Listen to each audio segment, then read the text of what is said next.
d'abord, je dois souligner que nous avons organisé cet atelier de sensibilisation des OPG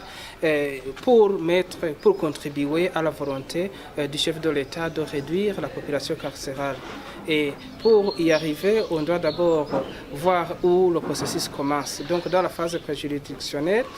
c'est au niveau des OPG qui doivent mener des enquêtes. Et là, si on sensibilise ces OPG, ça veut dire qu'il faut mettre en œuvre la loi et donc pas de personne qui n'a pas commis d'infraction de crime qui nécessite l'emprisonnement ne sera emprisonné. Et ça veut dire que les cas que nous avons vus comme les détentions des mineurs avec les adultes, les détentions des femmes enceintes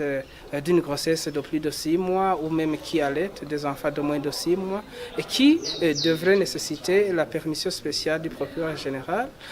pour être emprisonnés, ne devraient pas être emprisonnés par les OPG seulement. Et ça fait partie des initiatives que nous comptons qui pourront avoir une incidence positive en réduisant la population carcérale, mais aussi qui va rétablir la plupart des Burundais qui ont commis des infractions qui ne nécessitent pas l'emprisonnement, d'être à mesure de continuer le processus tout en état libre, parce que vous savez que la liberté c'est la règle, mais la détention c'est l'exception. Il faut que quand même on puisse privilégier